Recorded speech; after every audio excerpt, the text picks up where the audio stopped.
Ayan, magandang araw ulit mga ka-YouTube. So, ito ay karoon kanina na meron kung maalala yung video kanina. Sabi ko pupunta tayo ng Como Lake. Ito, nandito tayo sa Como Lake. Como Lake is located sa Coquitlam.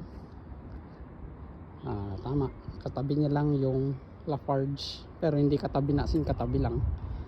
Pero location nila is parehong Coquitlam. So ito yung itsura dito sa Como Lake. Maliit lang na lake siya. Halos yung laki ng Rice Lake.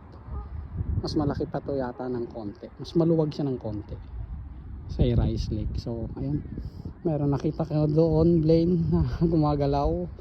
Baka doon na lang tayo. Ayun oh, yung malapit lang oh. Ayun oh. Ayun oh.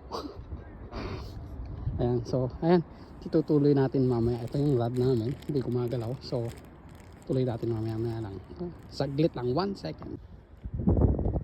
Ayan, update po tayo sa Como Lake. Nasa Como Lake tayo sa Coquitlam, malapit sa Port Moody.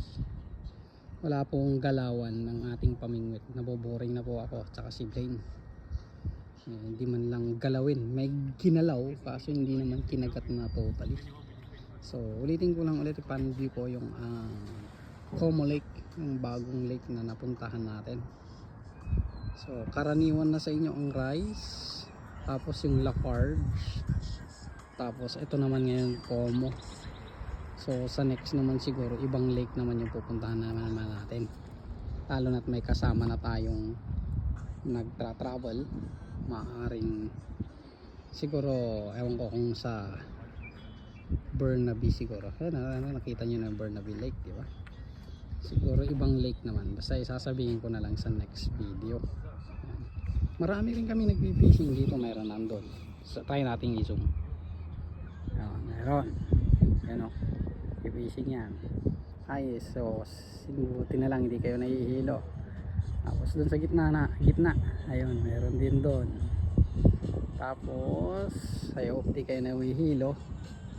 Meron din sana yung pinanggalingan namin kanina, ay wala na, umalis. Pero meron din doon. Ayun, doon.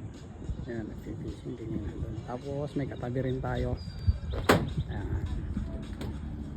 So yan ang natin, kaganapan sa Como Lake. Hindi gumagalaw ang ating floater. Ayan, hindi gumagalaw yan. Minsan lang na ginalaw, hindi pa nahuli. Kaya lilipat po kami.